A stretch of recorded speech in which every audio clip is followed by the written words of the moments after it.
মানিছো দেই আপুনি আপুনি আপোনাৰে সন্তান জন্ম দিব নোৱাৰা অলক্ষী বোৱাৰীজনীক ইমান শুভ কাম এটাত কিয় আনিব লাগে কওকচোন হয় দেই ইছ ৰাম ইমান শুভ কামটোত একেবাৰে ৰচকী ৰমলাজনী হৈ গোটেইজনী যেন একেবাৰে লক্ষী তিৰোতা তাই সন্তান এটা জন্ম দিব নোৱাৰিলে আৰু লোকৰ ঘৰৰ শুভ কামত তাই খাবলৈ আহিছে দেখিছেনে নাই কি কথা ক'বলৈ আহিছা হে তোমালোকে হা তুমি কৈছো ঠিকেই কৈছো এই বাজীজনীক আনি পেলাই কিয় আপুনি শুভ কামটো অশুভ কৰিব বিচাৰিছে হা সিহঁতৰ বিয়াৰ আজি আঠমঙলা শুভ কামবোৰ হ'ব সেই শুভ কামবোৰত যদি এইজনী আগবঢ়াই নিয়ৈ যায় আপুনি তেতিয়াহ'লে ভৱিষ্যতলৈ সিহঁতৰ বোৱাৰীজনীৰো কেঁচুৱা নহ'ব বাজি হ'ব গতিকে এই বাজি তিৰোতাবোৰক সেনেকুৱা শুভ কামত অনাটো একেবাৰে ভাল নহয় আপোনাক আগতেও দেখিছোঁ বহুত অনুষ্ঠানত লৈ যায় কিয় লৈ যায় আপুনি হা এই বাজিজনী ঘৰৰ ভিতৰতে সোমোৱাই নাৰাখে কিয় মোৰ বোৱাৰী হ'ব লাগিছিল কেতিয়াবা এজনী ঘৰৰ পৰা উলিয়াই মই বাহিৰ কৰি দিলোহেঁতেন একদম ঠিক কৈছে মোৰ বোৱাৰী হ'ব লাগিছিলে মই নাকনি চাকনি কৰিলোহেঁতেন মই ঘৰলৈ খেদি পঠিয়ালোহেঁতেন সন্তান এটা জন্ম দিব নোৱাৰে বিয়া হ'বলৈ আহে এইবোৰৰ আচলতে মুখ চাব নাপায় এইবোৰৰ মুখ চালে অমংগল হয় অমংগল চালা এতিয়ালৈকে বোৱাৰী হৈ পেলাই তাই সন্তান এটা জন্ম দিব নোৱাৰিলি হা বিয়া পতা 6 বছৰ হৈ গ'ল এতিয়ালৈকে কোলা শুৱনি কৰিব নোৱাৰিলি আপুনি বুলিহে বাইদেউ মানে এইবিলাক সহি আছে দেই মই ক'লোঁ নহয় মই এইবোৰক মাকৰ ঘৰলৈ খেদি দিলোহেঁতেন মোৰ ল'ৰালে নতুনকৈ বিয়া পাতিলোহেঁতেন চুপ থাকাহে তোমালোকে এইবোৰ কি কথা কৈছা সেইজনী তোমালোকৰ বোৱাৰী নহয় মোৰ বোৱাৰী মোৰ বুজিছা তোমালোক যলৈ আহিছা তলৈ গুচি যোৱা যি ঘৰ মানুহে পাতিছে বিয়া সেই ঘৰ মানুহেই তাইক মাতি থৈ গৈছে তেওঁলোকৰ কোনো আপত্তি নাই তোমালোকে ক'বলৈ কোন হয় কিয় নক'ম সমাজ এখন আছে সিহঁতৰ ঘৰৰ মানুহে বেয়া পাব বুলি মাতিবই কিন্তু সেই বুলি নিজে যাবলৈ ওলাব নালাগে নহয় এনেকৈ ঠেং লাগি ওলাব লাগে নেকি নিজেও জানিব লাগে যে শুভ কামত এনেকুৱা বাজি মানুহ গ'লে অশুভ হয় গতিকে এটা আহিব দৰকাৰ নাই নহয় এই যোৱাহে তোমাৰ নিয়ম তোমাৰ ঘৰত দেখুৱাবা সমাজত নহয় কিয় বাকীবোৰ মানুহৰ একো আপত্তি নহয় আপোনালোক দুজনীৰে আপত্তি হয় যে প্ৰতিটো কথাতে কিয় কাৰণ আমি সমাজৰ ভালটো চিন্তা কৰোঁ সেইকাৰণে বৰুৱানী বলক যাওঁ বলক এইবোৰৰ লগত মুখ চুপতি মাৰি এইবোৰক চাই থাকিলে আমাৰহে যাত্ৰাটো অশুভ হ'ব কোনোবাই নাতি পাই নাপায় আমাৰ কি আহে যায় বলক ভগৱানে আৰু মানুহ চাইহে সন্তান দিয়ে এইবোৰ মানুহক ক'ৰ পৰা দিব আহক এইবোৰৰ লগত লেকচাৰ মাৰি টাইম পাছ কৰিবলৈ নাই তাত চাগে বিয়াত কটকি খোৱা বস্তু ওলাইছে সেইবোৰৰ ভাগ নাপামি বলক বল আমিও গৈ থাকোঁ এইকেইজনী কথাত গুৰুত্ব নিদিবি মা তেওঁলোকেনো কি মিছা কথা কৈছে ঠিকেই কৈছে মই বাজি গতিকে মই যোৱাটো ভাল নহ'ব মা মই নাযাওঁ দিয়ক আপুনিয়ে যাওক এই মানুহজনী এই গাঁওখনৰ একদম সাংঘাতিক মানুহ কাৰোবাৰ কথা কাৰোবাৰ আগত লগাই কাজিয়া লগোৱা কাৰোবাৰ অন্তৰত এনেকৈ আঘাত দিয়া এইবোৰত ইহঁত এক্সপাৰ্ট মুঠতে য'তে ত'তে বেছি দেখুৱাই ফুৰে ইহঁতৰ কথা শুনিলে মানুহ মানে জীয়াই মৰিব তই সিহঁতৰ কথাত মন নিদিবি আৰে মই তোৰ শাহুজনী হৈ মই একো এইবিলাক কমপ্লেইন কৰা নাই তোৰ আগত তই যে এটা সন্তান জন্ম দিব নোৱাৰিলি বুলি তেনেস্থলত লোকৰ কথা কি মই গুৰুত্ব দিম নেকি কোনো দৰকাৰ নাই এই পৃথিৱীখনত কি আৰু সন্তান নথকা মানুহ নাই নেকি হা সন্তান এটা হ'লেহে কি মানুহ নেকি বল সেইবোৰ কথাত গুৰুত্ব নিদিবি বল আমি গৈ থাকোঁ মোৰ সঁচাকৈ যাবলৈ মন নাই মা তেওঁলোকে মোক আকৌ যদি মানুহৰ আগতে অপমান কৰে মই সহ্য কৰিব নোৱাৰিম মা মই নাযাওঁ দিয়ক আপুনিয়ে যাওক মই ঘৰলৈকে যাওঁগৈ আইজনী তই মোৰ কথা নুশুন ন হা বুঢ়ৰ মাকে বেয়া পাব নাই বাৰু তই নগ'লে মানে সিদিনাখনি বাম্বা কৈ থৈ আহিছে যাবলৈ বুলি হা তেনেকুৱা স্থলত লোকৰ কথা শুনি সিহঁতৰ ঘৰলৈ নাযাবলৈ কি হ'ল বাৰু এইকেইজনী ঘৰলৈ নাযাবি কিবা পাতিলে মানে মাতিলে সিহঁতৰ ঘৰলৈ নগ'লে কথাটো বেয়া হ'ব নহয় বুঢ়ৰ মাকে আমাৰ ঘৰত চব সকাম নিকামত আহি পেলাই কাম বন কৰি দিয়েহি এই গোটেইকেইটা আহি পেলাই খাই আহি তেনেকুৱা স্থলত আকৌ সেইটো নগ'লে মানে আকৌ সিহঁতে বেয়া পাব নহয় ব'ল হ'ব মা ব'লক অলকা কি হ'ল কি কথা ক'বলৈ একেবাৰে ৰুমলৈ মাতি আহিছা কোৱাচোন তোমাৰ হৈছে কি আজি গোটেই দিনৰ দিনটো তোমাক যে মন মাৰি থকা লিখি লাগি আছে ৰাজ মই তোমাক এটা বস্তু বিচাৰিম তুমি মোক দিবানে ৰাজ সেই বস্তুটো দিলে আমি সকলোৱে শান্তিত থাকিব পাৰিম আৰে তোমাক আজিলৈকে মই কি বস্তু আনি দিয়া নাই হা আমাৰ ঘৰখনত কিহৰ অভাৱ কি বস্তুৰ কাৰণে মানুহৰ ইমান অশান্তি হৈ আছে এটা সন্তানৰ ৰাজ এটা সন্তানৰ মই মাক হ'ব নোৱাৰিলোঁ মোৰ লগতে তোমাকো দেউতাক খোৱাৰ পৰা বঞ্চিত কৰিলোঁ দেউতাক খোৱাৰ সৌভাগ্যকণ তোমাক মই দিব নোৱাৰিলোঁ সেইবাবে মই তোমাক কৰজোৰে কৈছোঁ তুমি দ্বিতীয় বিবাহ কৰোৱা আৰু এইখন ঘৰৰ বাবে এটি সন্তান আনা মই এগৰাকী বাজি মোৰ কাৰণে তুমি সন্তানৰ সুখৰ পৰা বঞ্চিত হোৱাটো মই নিবিচাৰোঁ ৰাজ তুমি দ্বিতীয় বিবাহ কৰাবলৈ মান্তি হোৱা নহ'লে মই শান্তি থাকিব নোৱাৰিম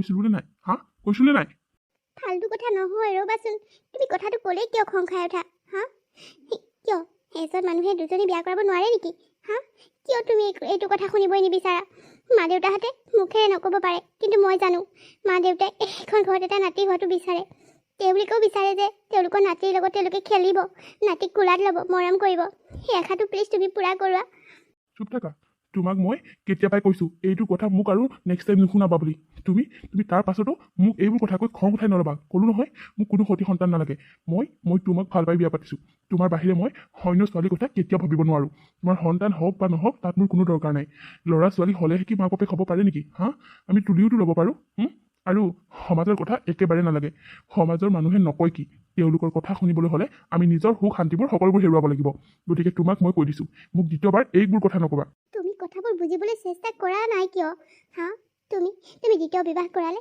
তোমাৰ দ্বিতীয় পত্নীৰ সন্তান হ'লে ময়ো মাক হ'ব পাৰিম মোকো মা বুলি মাতিব সেই সুখকণ মই বিচাৰোঁ ৰাজ বিচাৰোঁ ওচৰৰ ল'ৰা ছোৱালী এটা ল'বলৈ গ'লে মানুহে মোক লেইলেই চিচেই কৰে মই বোলে অলক্ষী বাজি মই গ'লে ভাল কামবোৰ বেয়া হৈ পৰে কিজানি তুমি দ্বিতীয় বিবাহ কৰালে তোমাৰ সন্তান হ'লে মোক হয়তো মানুহে এইবোৰ কথা কোৱা বন্ধ কৰিব মানুহৰ কথা শুনি শুনি মই ডিপ্ৰেশ্যনত আহি গৈছোঁ বহুত চিন্তা হৈছে মোৰ কিমান আৰু মানুহৰ কটু কথা শুনিম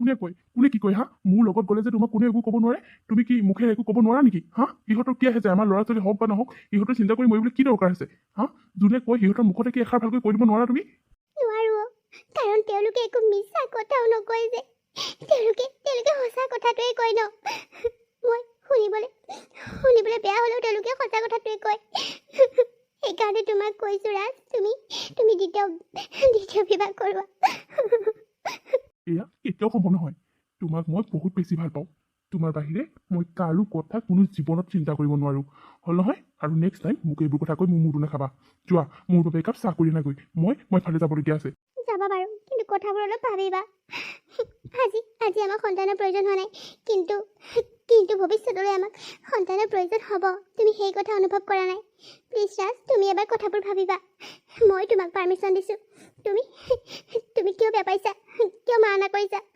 তোমাক মই পাৰ্মিশ্যন দিয়াৰ পিছত তুমি কি চিন্তা কৰিবলগীয়া আছে কোৱাচোন এই চুপ থাকাহে তোমাৰ ওচৰত থকা মানে মোৰ মূৰটো গৰম হ'বহে একো নাই যাওঁ নাখাওঁ মই চাহ তাহ তুমি মোক ইমান ভাল পোৱা অথচ মই তোমাক সন্তানৰ সুখ অকণমান দিব নোৱাৰিলোঁ মোৰ হাততে আহি এই ছোৱালী যদি ইমান দুষ্ট কৰি থাকেও অকণমান ফুৰাবলৈ আনিলে তাই মানে দৌৰ মাৰিব আৰে পৰিবা নদৌৰিবা আকৌ আৰে মাইনা পৰিবা ইমান দৌৰি আহিছা চাওঁ অকণমান লৈ চাওঁ নাই মোৰ ছোৱালীজনী নল'বা দেই তুমি মই তাইক পঢ়িব বুলিহে ধৰিবলৈ লৈছিলোঁ চুপ থাকা তোমাৰ দৰে বাজে এজনীয়ে এনেকৈ মোৰ ছোৱালীজনী ধ্বংস কৰিব নালাগে তুমি কিয় এনেকৈ লোকৰ ল'ৰা ছোৱালী গাত ঘপককৈ হাত দি দিয়া তোমাৰ হাতৰ বৰফ পালে যদি মোৰ ছোৱালীজনী কিবা ঘটন ঘটে তেতিয়া মোৰ কি গতি হ'ব এইবোৰৰ পৰা ৰাস্তালৈ ওলাব নোৱাৰোঁ অকণমান সময় আবেলি ছোৱালীজনী উলিয়াই আনিলোঁ অকণ ফুৰি আহিমগৈ বুলি এইজনীক দেখিলোঁ যেতিয়া হ'ল আৰু যাওঁগৈ মাইনা ব'লা আমি আৰু আগলৈ নাযাওঁ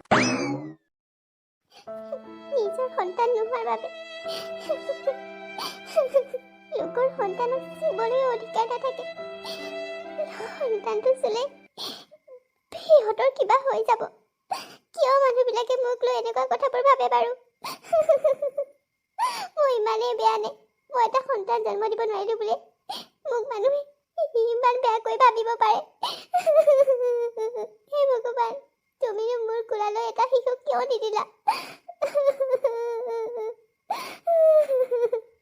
এই সৰু ল'ৰা ছোৱালীবোৰ দেখিলে মোৰ বৰ ল'বলৈ মন যায় কিন্তু কি কৰিম কোনেও মোক চুবলৈ নিদিয়ে হে ভগৱান তুমি মোক কিয় এনেকুৱাকৈ জন্ম দিলা কিয় মোক এটা সন্তানৰ মাক হ'বলৈ তুমি কিয় মতা নিদিলা তাতকৈ তুমি মোক মাৰি নিয়ানিলা কিয়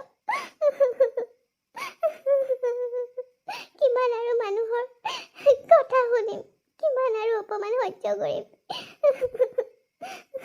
অলকা ক'ত গৈছিলা তুমি হা তুমি ফোনটো কিয় ৰিচিভ কৰা নাই অথনিৰ পৰা কিমান ফোন মাৰি আছোঁ তোমালৈ মই আইজনী তই গৈছিলি ক'লৈ হা মোক এষাৰ কথাও নোকোৱাকৈ তই ক'লৈ ওলাই গৈছিলি কচোন হা তোৰ হৈছে কি অলপ দিনৰ পৰা মন কৰি আছে তোৰ মাহীজনী মানে একদম কাৰো লগতে কথা বতৰা নপতা নিচিনা হৈ পৰিলি অকলে কি ভাবি থাক কি কৰি থাক হা আজি ক'ত গৈছিলি তই?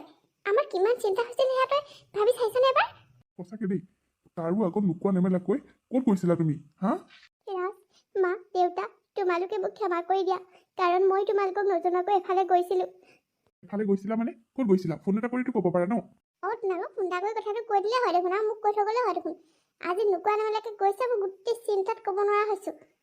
মা, দেউতা, মই আপোনালোকৰ আগত এতিয়া যিটো কথা ক'বলৈ ওলাইছোঁ, প্লিজ আপোনালোকে মোক ছাপোৰ্ট কৰিব। মই বিচাৰোঁ ৰাজে দ্বিতীয় বিবাহ কৰক। সেইবাবে মই ৰাজৰ বাবে ছোৱালী এজনী চাবলৈ গৈছিলোঁ। ইতিমধ্যে মই কথা বতৰা পাতি থৈ আহিছোঁ। মা, দেউতা, ৰাজ, তুমি নিজে এইটো ছোৱালী চাবলৈ নোযোৱা। আৰু মা দেউতাকো মই কৈ ভাগৰি পৰিলোঁ যে তোমাৰ বাবে এজনী ছোৱালী চাওক। যিজনী ছোৱালীয়ে এই ঘৰখনৰ সন্মান আনিব, এই ঘৰখনৰ বংশৰ আগবঢ়াই নিব পাৰিব। আপোনালোকে গুৰুত্ব নিদিয়াৰ কাৰণে এই সিদ্ধান্ত আজি মই নিজে ল'বলগীয়া হ'ল। ইতিমধ্যে মই ছোৱালী এজনী পাইছোঁ আৰু সকলোবোৰ কথা কৈছোঁ। তেওঁলোকৰ কোনো আপত্তি নাই। তেওঁলোকে ইতিমধ্যে মোক কথা দিছে, আৰু ময়ো কথা দিছোঁ যে মোৰ মানুহজনলৈ সেই ছোৱালীজনীক বিয়া কৰাই আনিম।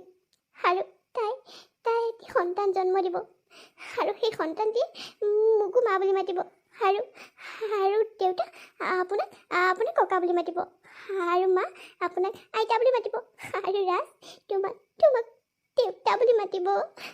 অলকা, কি ফাল্টু কথা কৈছা তুমি? এইবোৰ কি কথা কৈ আছা? নিজে গম পাইছানে নাই হা? ৰাজ, মই একো ফাল্টু কথা কোৱা নাই। তুমি দ্বিতীয় বিবাহ কৰাবই লাগিব। মোৰ বাবে কৰাব লাগিব। তুমি নাজানা নহয়, ঘৰৰ পৰা মই বাহিৰ ওলাব নোৱাৰোঁ। এটা সন্তান জন্ম দিব নোৱাৰাৰ কাৰণে মই লক্ষী নহয়, অলক্ষী। মই এগৰাকী বাজি তিৰোতা। কিমান আৰু মানুহৰ পৰা মই এই কথাষাৰ শুনিম হা? মোৰ বাবে মা দেউতা তুমি সকলোৱে কষ্ট পাবলগীয়া হৈছে।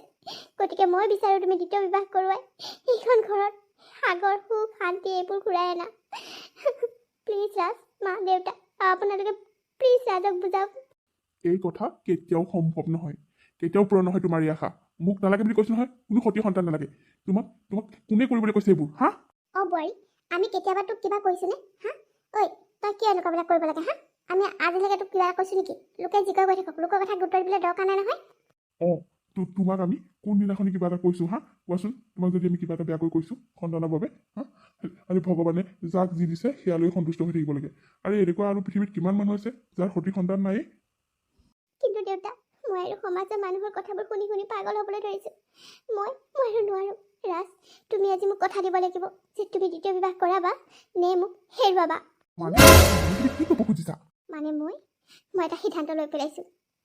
যদি তুমি বিবাহ নকৰোৱা তেতিয়াহ'লে মই হত্যা কৰিবলৈ বাধ্য হ'ম। অলকা, তই পাগল হৈছ নেকি হা? ঐ, কি হৈছে তোৰ হা? তই ইমান ডাঙৰ কথা ক'ব পৰা হ'লি হা? তই এইখন ঘৰত কি পোৱা নাই হা? ৰাজে তোক পাগলৰ দৰে ভাল পায়, যাৰ বাবে দ্বিতীয় এজনী কথা সি কেতিয়াও ভবা নাই। আৰু আমি মা দেউতাৰ দৰে তোক মৰম কৰোঁ। আৰু কি লাগে হা? কি লাগে? এটা সন্তান নোহোৱাৰ বাবে তই ইমান ডাঙৰ কথা এটা কৰিব পাৰিলি আজি হা? পাৰিলোঁ। আপোনালোকৰ মৰমৰ বাবে মই কি দিছোঁ? আপোনালোকে মোক যিমানখিনি মৰম দিছে তাৰ বিনিময়ত মই আপোনালোকক কি দিছোঁ? এটা সন্তান দিব নোৱাৰিলোঁ, আপোনালোকক এটা নাতি মুখ দেখুৱাব নোৱাৰিলোঁ। মই জীয়াই থাকি একো লাভ নাই। ৰাজ, মই তোমাক কৈ দিলোঁ শেষবাৰৰ বাবে, তুমি যদি বিয়া নকৰা নহয় তেতিয়াহ'লে তুমি মোৰ মৰা মুখ দেখিবা। কৈ দিলোঁ মই।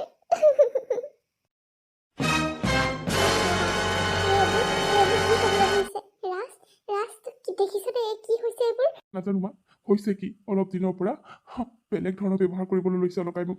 মই তাইক ইমান ভাল পাওঁ, তাইৰ বাহিৰে বাৰু মই বেলেগৰ কথা কেনেকৈ ভাবোঁ মা? যি দেখিলোঁ অলপ দিনৰ পৰা মই তাইৰ মতিগতিবোৰ চাই আছোঁ। ৰাজ, তই দ্বিতীয় বিবাহ কৰোৱাই ভাল হ'ব নেকি?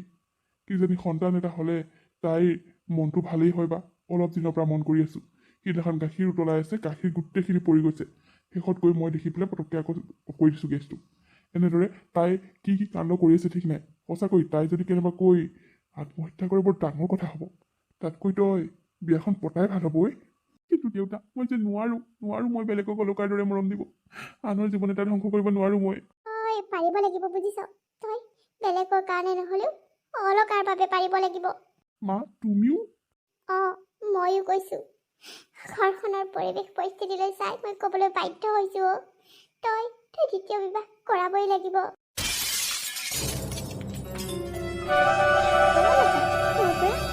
মই বজাৰত ফুৰিবলৈ আহিছিলোঁ। আপোনালোক কেনিবা যায় হ'বলা? আমি এনেই ওলাই আহিছোঁ।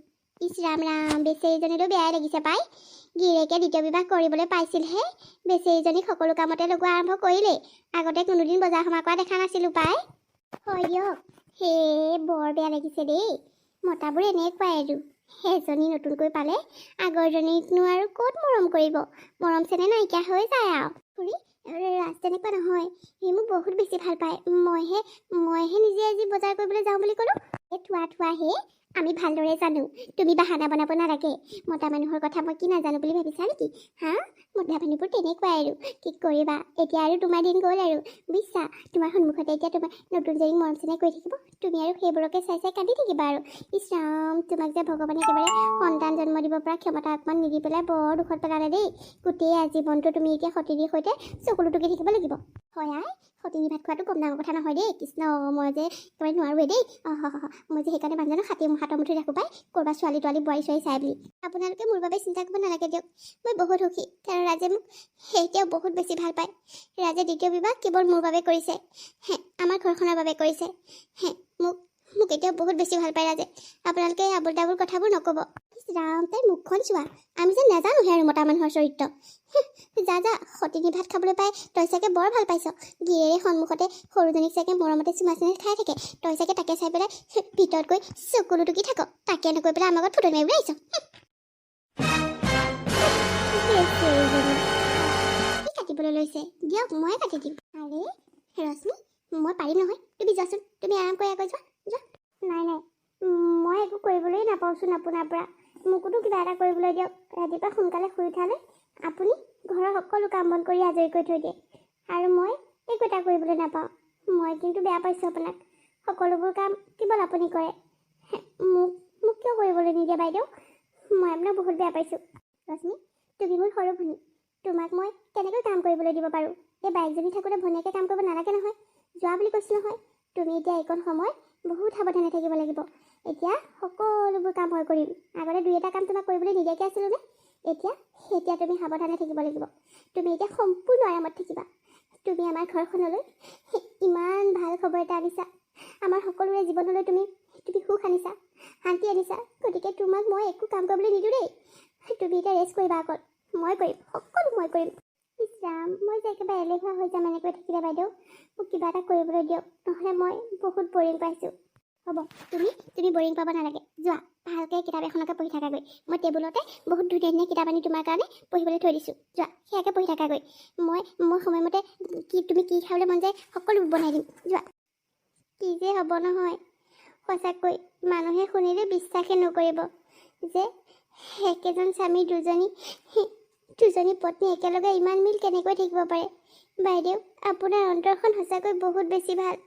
আপুনি নিজৰ স্বামীক দ্বিতীয় বিবাহ কৰাবলৈ কম সাহস গোটাবলগীয়া হৈছেনে? কোনজনী নাৰীয়ে নিজৰ স্বামীক আনৰ লগত ভগাব বিচাৰে, কিন্তু আপুনি সেয়া কৰিছে। আপোনাৰ অন্তৰখন সঁচাকৈ বহুত ডাঙৰ বাইদেউ।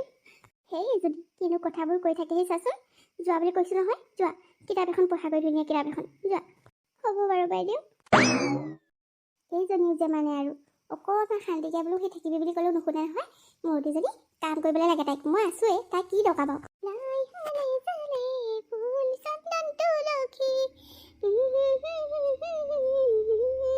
অলকা, ৰাজ, তুমি আহিলা? আহিলোঁ। বিচনাখন গোটেইখন চিদিলি ভিদিলি কৰি থৈছা যে কাপোৰে কানিয়ে। আহচোন চিজিল কৰি দিয়াহি, মোৰ বৰ ভাগৰ লাগিছে, অকণমান ৰেষ্ট কৰোঁ। আৰে যোৱা আকৌ, তুমি ৰশ্মিৰ ৰুমলৈ যোৱা আকৌ। তাইৰ ৰুম চুম ধুনীয়াকৈ চাফ চিকুণকৈ থৈছে। যোৱা, তুমি কি ফটোৱামি কৰি থাকা সদায় হা? তোমাক মই ক'ত থাকিবলৈ কৈছোঁ আৰু তুমি ক'লৈ ওচৰলৈ চাপি আহি থাকা? অলকা, জোখতকৈ বেছি নকৰিবা কিন্তু, কৈ দিলোঁ। মই তোমাৰ ৰুমত থাকিম বুলি কৈছোঁ নহয়, তোমাৰ ৰুমত থাকিম। মই ৰশ্মিৰ ৰুমত নাথাকোঁ, মই তোমাৰ ৰুমতে থাকিম। যদি থাকিবলৈ নিদিয়া তেতিয়াহ'লে বাহিৰৰ বাৰান্দাত শুম, হ'লতো? ৰাজ, শুনাচোন। হে ভগৱান, এইজনৰ আকৌ ঠেহ লাগিলেই মানে। কি যে হ'ব নহয়। এই বেড কভাৰখন ধুনীয়াকৈ পাৰি দি থৈ আহোঁগৈ। বেচেৰাটো। অলকাৰ বাবে যদিও ৰাজে দ্বিতীয় বিবাহ কৰিলে, ৰাজৰ অন্তৰ পৰা অলকাৰ ঠাই সি কেতিয়াও বেলেগক দিব নোৱাৰিলে। আৰু অলকাৰ মনৰ আশাটো কেৱল পূৰণ কৰাৰ বাবে ৰাজে দ্বিতীয় বিবাহ কৰিছিল। কিন্তু আগৰ দৰেই অলকাৰ সৈতে সি ধুনীয়াকৈ মৰম চেনেহেৰে থাকে। ঘৰখনো হাঁহি ফূৰ্তিৰে ভৰি পৰিল। অলকা আৰু ৰশ্মি দুইজনী যেন বাই ভনীৰ দৰে। দুয়োজনী বহুত মিলামিচা কৰি থাকে। তাকে দেখি ওচৰ চুবুৰীয়াৰ চকু পুৰে। আৰু এনেদৰেই এদিন দুদিনকৈ দিনবোৰ বাগৰিবলৈ ধৰিছে। ইফালে ৰশ্মিও সন্তান সম্ভৱা। গতিকে ঘৰখনত আনন্দ ফূৰ্তিবোৰ যেন বাঢ়িবলৈ ধৰিছে। ৰশ্মি দেখোন। ৰশ্মি, ভালে আছা? খুৰী, ভালে আছোঁ। আপোনাৰ ভালনে? মোৰো ভালেই দিয়া। তোমাৰ গাবোৰ ভাল পাই আছা নহয়? ভাল পাই আছোঁ। পিছে তোমাৰ ডেট কেতিয়া দিছেনো? এই মাহতে 21 তাৰিখলৈ। অঁ, পিছে ক'ৰবালৈ যাবলৈ আহিছিলা নে কি? নাই, এনেই অলপ ৰাস্তালৈ ওলাই আহিছিলোঁ। কিয়, তোমাক ৰাজে টাইম নিদিয়ে নেকি? ফুৰাবলৈ মেলিবলৈ নিনিয়ে? তুমি অকলে আহিছা যে? ক'ত দিব? সি এতিয়া অলকাক পাহৰিবই পৰা নাই নহয়। ডাঙৰজনী ঘৈণীয়েকৰ প্ৰতি তাৰ মোহটো বেছি যেনহে লাগিছে, বুজিছা? নাই, তেখেতে আমাৰ দুইজনীকে মৰম কৰে। দুইজনীকে সমানে মৰম কৰে। আপুনি ভুল ভাবিছে। থোৱাহে, তুমি নক'লেও মই জানো। ৰাজে যে অলকাক বেছি ভাল পায়। ৰাজে অলকাৰ কথা শুনিহে তোমাক বিয়া পাতিছে, কেৱল সন্তানৰ বাবে। চাবাচোন, সন্তান জন্ম হোৱাৰ পাছত তোমাক গুৰুত্বই নিদিব। আপুনি এইবোৰ কি কৈছে? তেনেকুৱা একো নহয়। অলকা বাইদেউ বহুত বেছি ভাল। তেওঁ মোক নিজৰ ভনীয়েকৰ দৰে মৰম কৰে। আৰু এইখন ঘৰৰ সকলোৱে মোক বহুত বেছি মৰম কৰে। এনেকুৱাবোৰ কথা নক'ব। ৰ'বা, সন্তানটো জন্ম দিলোঁ, তাৰ পাছতহে গম পাবা কোন কেনেকুৱা, কোন কিমান পানী মাছ। এই অলকাজনী, এইজনী মহা বদমাছ। তাই এনেই সন্তান হোৱাকৈ থকা নাই। তুমি এটা কাম কৰিবা, বুজিছা? তুমি গম পাবা, ৰ'বা। তুমি যেতিয়া সন্তানটো জন্ম দিবা, তাৰপিছত তোমাৰ কোনো গুৰুত্বই নাইকিয়া হ'ব। গতিকে তুমি অকণমান মানুহজনী সলনি হ'বলৈ লোৱা। তুমি অলকাৰ লগত বৰ একেবাৰে একদম ভাল হৈ থাকা বুলি শুনিছোঁ। কোনো দৰকাৰ নাই তাইৰ লগত ভাল হৈ থকাৰ। তাই এইবোৰ এক্টিং চব। সন্তানটো হোৱালৈকে এক্টিং কৰি আছে। তাই একেবাৰে নিজৰ হাতৰ মুঠিত ৰাখিছে ৰাজক। সেইকাৰণে ৰাজে তাইৰ কথাতেই চলে, গম পালা? গতিকে অকণমান মানুহজনী সলনি হোৱা। মই তোমাৰ ভালৰ কাৰণেহে কৈছোঁ আকৌ। এতিয়া পিছে মই যাওঁ দিয়া। তুমি অকণ ফুৰি আহাগৈ যোৱা। মই যে এইবোৰ কথা কৈছোঁ, তুমি আকৌ তোমালোকৰ ঘৰত কাকো নক'বা দেই।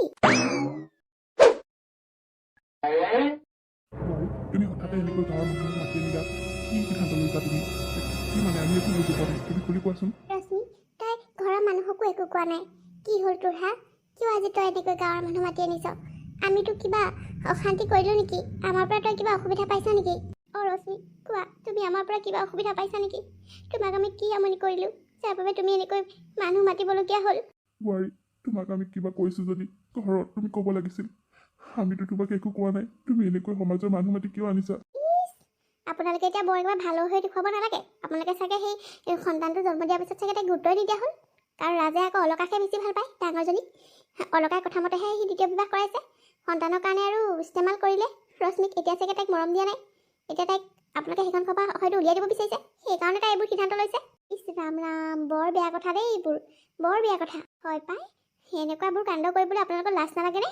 ৰ'বাহে, বোৱাৰীয়ে কথাকেইটাতো কৈ লওক, তাৰপাছত তোমালোকে ক'বা কিনো কথাবোৰ কৈছা তোমালোকে এইবোৰ। ৰশ্মি, কোৱা কিয় তুমি এইবোৰ কৰিছা? আৰু এই কাগজখন, সেইখন কি? তুমি হাতত এইখন কি কাগজ লৈ আছা? তুমি কেনেবাকৈ আমাৰ ওপৰত কেছ দিবলৈ লোৱা নাইতো? আপোনালোকে সকলোৱে মনত ভাবি আছে যে কিহৰ বাবে মই আপোনালোকক ইয়ালৈ আনিছোঁ, কিহৰ বাবে মই এনেকৈ মানুহ গোটাইছোঁ, কি কাগজ মই হাতত লৈ আছোঁ। সেয়া আপোনালোকে জানিব বিচাৰিছে নহয়? শুনক, সেইখন হ'ল এখন চুক্তিপত্ৰ, য'ত মই চহী কৰি দিছোঁ। আজিৰ পৰা মই মোৰ সন্তানৰ মাক নহয় বুলি সেই কাগজখনত মই লিখি চহী কৰি দিছোঁ। তাৰমানে কি কবি বুজিছা তুমি? হেই, মাক নহয় মানে? মা, আপুনি ঠিকেই শুনিছে ৰাইজসকল। মই এটা ডাঙৰ সিদ্ধান্ত লৈছোঁ। মই মোৰ সন্তানটোক মোৰ বাইদেউ অলকাৰ সন্তান হিচাপে মই দিবলৈ ওলাইছোঁ। অলকা বাইদেউক মই মোৰ সন্তানটো একেবাৰে দি দিম। আজিৰ পৰাই সন্তানটোৰ মাতৃৰ নাম হ'ব অলকা, ৰশ্মি নহয়। এই সন্তানটোৰ ওপৰত মোৰ কোনো ধৰণৰ অধিকাৰ নাথাকিব। আজিৰ পৰা এই সন্তানটো মই মাক হিচাপে অলকা বাইদেউক দায়িত্ব দিছোঁ। আৰু এই কাগজখনত তাকে সকলোবোৰ লিখি মই চহী কৰি দিছোঁ, যাতে কোনোবা দিনা মাকৰ মমতাত ভুল গৈ মই যাতে এই সন্তানটোৰ ওপৰত অধিকাৰ সাব্যস্ত কৰিবলৈ নাযাওঁ। সেইবাবে মই লিখি দিছোঁ, আজিৰ পৰা এই সন্তানটো বাইদেউ আপোনাৰ সন্তান। কি কৈছা তুমি এইবোৰ? আমাৰ দুইজনীৰে সন্তান, কেনেকৈ সি মোৰ সন্তান হ'ব পাৰে ক'লে? নহয়, মই তাৰ মাক হয়, কিন্তু এতিয়াৰ পৰা নহয়। মই এতিয়াৰ পৰা এই সন্তানটোৰ মাক হিচাপে আপোনাক দায়িত্ব দিছোঁ। মই ইতিমধ্যে সকলো কোৰ্টত গৈ কাগজ পাতি কৰাই আনিছোঁ। আপোনালোকে কোনেও গম নাপায়। মই কাগজত লিখি দিছোঁ যে এই সন্তানৰ মাতৃ আজিৰ পৰা মোৰ বাইদেউ অলকা, আৰু এই সন্তানৰ ওপৰত মোৰ কোনো দিনে অধিকাৰ নাথাকিব। এই সন্তানক মই মোৰ বুলি কৈ কোনোদিন মই একো অধিকাৰ দেখুৱাব নোৱাৰিম। মই এই কথা স্বেচ্ছাৰে এই কাগজত লিখি চহী কৰি দিছোঁ। এতিয়াৰ পৰা মোৰ এই সন্তানটোৰ দায়িত্ব ল'ব মোৰ বাইদেৱে। ভগৱান, এইবোৰ কি শুনিছোঁ? ৰশ্মি, তুমি পাগলী হ'লা নেকি? নিজৰ সন্তানটো এনেকৈ লোকক দি দিয়ে নেকি? সন্তান এটা জন্ম দিব নোৱাৰি এইজনী কি গতি হৈছে দেখা নাই? আৰু তুমি সন্তানটো পায়ো এনেকৈ এই ভাজিজনীৰ হাতত দিবলৈ আহিছা? আপুনি মনে মনে থাকক। আপোনাক মই মতাই নাছিলোঁ, কিন্তু মানুহ গোট খোৱা দেখি আপুনি নিজেই ইয়ালৈ সোমাই আহিল। আপোনাৰ দৰে মহিলাই সমাজখন বেয়া কৰি আছে। আৰে বাইদেউ কি সন্তান জন্ম দিব নোৱাৰিলে বুলি তাই বাইদেউক কি ইমান বেয়াকৈ ক'ব লাগে আপোনালোকে? আপোনালোকে বাইদেউক চল পালেই কোপ মাৰিবলৈ কিয় বিচাৰে? আপোনালোকৰ দৰে মানুহৰ কাৰণে মই আজি এই ব্যৱস্থা ল'বলৈ বাধ্য হৈছোঁ। আজিৰ পৰা মোৰ বাইদেউ বাজি নহয়, বাইদেউ আজিৰ পৰা সন্তানৰ মাতৃ হ'ল। এই সন্তানটোৰ মাতৃ কেৱল অলকা বাইদেউ। ময়ো তাৰ মাক। কাৰণ আজি যদি বাইদেউ জন্ম দিলেহেঁতেন ল'ৰা এটা, তেতিয়াহ'লে তাৰ মাকো ময়ো তাৰ মাক হ'লোহেঁতেন। তেনেকুৱা ভাগজনী হয়। কিন্তু নামে চামে আজিৰ পৰা সেই সন্তানটোৰ মাতৃৰ নাম থাকিব অলকা, আৰু সম্পূৰ্ণ অধিকাৰ থাকিব বাইদেউ এই সন্তানটিৰ ওপৰত। কাৰণ কাইলৈ মই আকৌ এটা সন্তান জন্ম দিব পাৰিম, কিন্তু বাইদেৱে নোৱাৰে। সেয়েহে মই এই সন্তানটি বাইদেউৰ নামত লিখি দিছোঁ। বাহ বোৱাৰী, তোমাৰ মহানতাক মই চেলুট জনাইছোঁ। হে ভগৱান, কোনে এনেকুৱা কৰিব পাৰে? তুমি সঁচাকৈ বহুত ভাল। তুমি মহান বোৱাৰী, তুমি মহান। সঁচাকৈ এই কথাষাৰ শুনি ৰশ্মি, তোমালৈ মোৰ সঁচাকৈ আৰু বেছি মৰম জাগিছে। তুমি এই কাম কৰি আমাৰ অন্তৰত সঁচাকৈ বহুত বেছি সুখ দিছা। আপুনি ঠিকেই কৈছে ৰশ্মি, তই সঁচাকৈ অলকাৰ দৰেই হলিও, তই অলকাৰ দৰেই হলি। তোৰ যদি মোৰ জীয়ৰীৰ দৰে, আৰু তই আজি অলকাৰ বাবে যিখিনি কৰিছ তাক দেখি সঁচাকৈ তই বহুত ডাঙৰ মানুহ হৈ গলি। তই মোৰ চকুত বহুত ডাঙৰ মানুহ হৈ গলি। ৰশ্মি, তুমি এই সিদ্ধান্ত লৈ বহুত ভাল কাম কৰিছা। তোমাৰ এই সিদ্ধান্ত শুনি মোৰ তোমাৰ প্ৰতি মৰম সন্মান দুগুণে বাঢ়ি গ'ল। আজিৰ পৰা মই আৰু তোমালোক দুজনীৰ মাজত ভেদভাৱ নকৰোঁ। তুমি আৰু অলকা মোৰ বাবে আজিৰ পৰা সমান। আজিৰ পৰা মই দুইজনীকে সমানে মৰম দিম। এই সন্তানটোৰ মাতৃ অলকা, আৰু তুমিও দুইজনী মিলি সন্তানটো ডাঙৰ কৰিবা। তোমালোক দুইজনীকে মা বুলি মাতিব। তুমি মোক কিমান সুখ দিছা এই কথাষাৰ কৈ মই ভাষাৰে বুজাব নোৱাৰিম। মোৰ খালী হৈ থকা কোলাখনত তুমি সেই সন্তানটো দি মোক বহুত ডাঙৰ উপকাৰ কৰিলা, যাৰ বাবে মই ইমান দিনে বাট চাই আছিলোঁ। আজিৰ পৰা এই সন্তানৰ মাতৃ আমি দুইজনী লগ লাগি ইয়াক ডাঙৰ দীঘল কৰিম। বাইদেউ, আমি দুইজনীয়ে ডাঙৰ দীঘল কৰিম, দুইজনীয়ে ইয়াৰ মাক। কিন্তু ইয়াৰ মাকৰ অধিকাৰ থাকিব কেৱল আপোনাৰ, আৰু মাতৃৰ নামত থাকিব কেৱল অলকা। এয়াই ভাল হ'ব। বৰ সুন্দৰ সিদ্ধান্ত দেই। ইছ ৰাম ৰাম, এইবোৰ চাবলৈ শুনিবলৈকে আহিলোঁ পাই। যাওঁগৈ দেই, এইবোৰ থাকি কি লাভ? যাওক, আপোনাক কোনে ৰ'বলৈ কৈছে কওকচোন? আপোনাৰ দৰে মহিলাই সমাজবোৰত সকলো ধ্বংস কৰি আছে। লোকৰ বদনাম গায়, লোকৰ কোনে কি কৰিছে, কোনে কি নাই কৰা, কাৰ বোৱাৰীয়ে সন্তান জন্ম দিব পাৰিছে, কাৰ বোৱাৰীয়ে সন্তান জন্ম দিব পৰা নাই, এইবোৰ কথা আলোচনা কৰি থাকোঁতে আপোনালোকৰ দিনটো যায়। পেটলৈ ভাতেই নাযায় চাগে এইবোৰ কথা আলোচনা নকৰিলে মানে। শুনক, লোকৰ যদি ভাল চিন্তা কৰিব নোৱাৰে, বেয়া চিন্তাও নকৰিব, বুজিছে নহয়? আপুনি মোক সিদিনাখনি কিমানখিনি কথা লগাইছিল। আপুনি চাগে ভাবিছিল সেইখিনি কথা লগোৱাৰ কাৰণে আজি মই এনেকৈ মানুহ গোটাই পেলাই কিবা কমপ্লেইন দিম। কিন্তু এতিয়া দেখিলে নহয় মই কি কৰিলোঁ। গতিকে যাওক, আজি চাগে আপোনাৰ টোপনিয়ে নাহিব। আইজনী মুখখন বৰ বেলেগ চোকাও, যোৱাই ভাল হ'ব ইয়াৰ পৰা পাই। বন্ধু বান্ধৱীসকল, আজিৰ কাহিনীটো ইমানতে শেষ হ'ল। আপোনালোকে বাৰু আজিৰ কাহিনীটো চাই কেনেকুৱা পালে? যদিহে ভাল পালে তেতিয়াহ'লে লাইক কৰিব, কমেণ্ট কৰিব, আৰু আপোনালোকৰ বন্ধুবৰ্গৰ লগত ভিডিঅ'টি শ্বেয়াৰ কৰিব। আৰু আপোনালোক যিসকলে মোৰ চেনেলত নতুনকৈ আহিছে তেওঁলোকে প্লিজ চেনেলটো ছাবস্ক্ৰাইব কৰি দিব, আৰু কাষতে থকা বেল আইকনটো প্ৰেছ কৰিবলৈ একেবাৰে নাপাহৰিব। পুনৰ এটি ধুনীয়া কাহিনীৰ সৈতে আকৌ লগ পাম। ধন্যবাদ।